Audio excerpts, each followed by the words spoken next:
अस्सलाम वालेकुम जी। लो जी माशाल्लाह, मारो हो नज़र सारे भरा रल के जनाब मेरी कोई गलबात दसो हाँ कोई। ये लाजमी कमेंट बक्स दे विच तुसीं दसना है कि सौदा साडा पहला हो गया सी। सही तुहानूं दसी ईमानदारी की गल है भी सौदा पहला हो गया, मझ बाद च सूई है, साढ़े मुकद्दर सन। उंज उन्हें भी कहा सी भी टाइम पूरा हो गया तो तुहाडे नसीब, तो समझ लो भी साढ़े सौदा करद्या करदे ही तो उस तो बाद फिर सानू 2 घंटे समझ लो ये वास्ते इंतज़ार करनी पई है।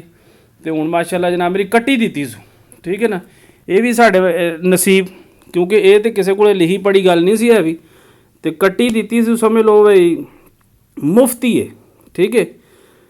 करद्या करद्या तुहानूं दस रहा भी किन्ने दी लई है, ये तुसीं लाजमी जनाब मेरी खुश होवो दे भी वाकई जनाब मेरी सौदा जिहड़ा है वो सही होया, ठीक है। मझ सोहनी है पूरी, ये एडा वड्डा जनाब मेरी वड्डी मझ नहीं है भी पूरी है ज़ाहिर है। फिर हुण जनाब मेरी सूण वाली सी तो फिर थोड़ा बहुत वजन तो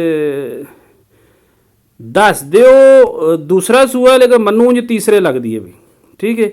लेकिन चलो दूसरे या तीसरे होवे, मझ ने माशाल्लाह सोहना ला जनाब मेरी। ये असीं बोली शोली नहीं कड्ढी है भी, हुण इहनूं कोशिश करने पे, असीं गड्डी दा इंतज़ार करने पे। गड्डी दा जनाब मेरी फ़ोन कीता है मसदे वाले नूं ते आ जांदा है, तो फिर जनाब मेरी तुहाडे वो लाले हरी ने जिहड़े उन्हां नाल साडी जनाब मेरी गलबात होई है, तो पेमेंट असीं कर छड़ी है, समझ लो सारी कर छड़ी। थोड़े दिते ने बयाना होए है तो इंतज़ार करने पे बस जनाब मेरी 10 मिनट च असीं इन्हां नूं पेमेंट करने। तो तुसीं हुण दसना है भी जनाब मेरी जिहड़ा ना नहाण वाली है, थोड़ा ज़ाहिर है फिर बड़े सफ़र करके आई है, ठीक है। कामों की तो आई है, ठीक है जी। कामों की दा जाना सी, ਉਹਦੇ ਨਾਲ ਸਾਡੀ ਗੱਲਬਾਤ ਚੱਲਦੀ ਸੀ ਵੀ 2 ਵਾਰੀ ਅਸੀਂ ਆਏ ਆ, 2 ਵਾਰੀ ਛੱਡ ਕੇ ਟੁਰ ਗਿਆ। ਲੇਕਿਨ ਆਖਰ ਤੇ ਫਿਰ ਲਾਲੇ ਰਾਂ ਨੂੰ ਥੋੜਾ ਜਿਹਾ ਜਨਾਬ ਮੇਰੀ ਦਿਲ ਲੱਗੀ ਸੀ ਇਹਦੇ ਨਾਲ। ਕਹਿੰਦੇ ਨੇ ਵੀ ਇਹ ਸਾਨੂੰ ਨਾ ਉਮੀਦ ਹੈ ਵੀ ਇਹ ਅੱਲਾ ਰੋਟੀ ਵੀ ਇਹਦੇ ਚੋਂ ਦੇ ਦਾ, ਤੇ ਜੇ ਸੂਆ ਚੋਂਗੇ ਤੇ ਤਾਂ ਵੀ ਜਨਾਬ ਮੇਰੀ ਜਿਹੜਾ ਨਾ ਪੁੱਜਦੀ ਹੈ, ਠੀਕ ਹੈ ਜੀ। ਤੇ ਮੈਂ ਸਮਝਣਾ ਵੀ ਮੈਨੂੰ ਤੇ ਬੜੀ ਪਸੰਦ ਆਈ ਹੈ, ਤੇ ਤੁਸੀਂ ਵੀ ਦੁਆ ਕਰਨੀ ਅੱਲਾ ਨਜ਼ਰੇ ਬਦ ਤੋਂ ਬਚਾਏ ਸੂ।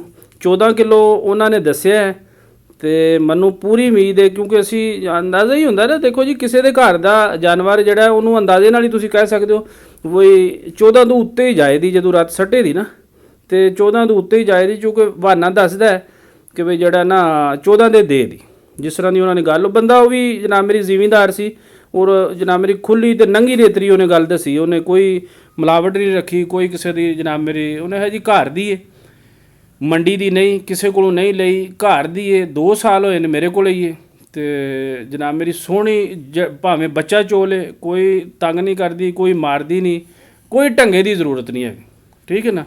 बस थापड़ा मारना तो थल्ले हो जाना। तो बाकी जनाब मेरी डंगरां दे विच यकीन करो भी मुकद्दरां दी बड़ी गल होंदी, ठीक है ना। नसीबां दे उत्ते बड़ा डिपेंड करता जी। ऐसे वास्ते लोग कहते ना भी जदों भी जानवर लो ना तवक्कल तो अल्लाह ही, यानी अल्लाह के भरोसे ते लो, तो अल्लाह उहदे च बरकतां पांदा, ठीक है। तो उम्मीद इंशाअल्लाह जनाब मेरी जिहड़ा ना तुहानूं भी पसंद आई होवे दी, और तुसीं जनाब मेरी दसना भी है। साडा इन्हां नाल डन जिहड़ा ना वो 2 3 मुक्का है, ठीक है। थल्ले तो नहीं सी आंदे, लेकिन आए कि साडे हुण नसीब अगू सो भी पई है।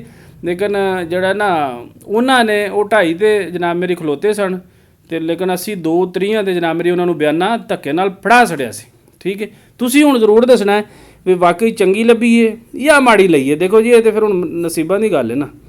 तो मनु तो बड़ी खुशी है इंशाअल्लाह जनाब मेरी। हुण गड्डी वाले दा इंतज़ार है साडा, असल जनाब मेरी वेट कि भाई असीं हुण इहनूं ना इत्थों लै चलीए, क्योंकि हर बंदा फिर देखदा है तो इहदे विच ध्यान भी रखना पैंदा है, ठीक है। जानवर दा पता जी थोड़ा जिहा केयर भी करनी पैंदी।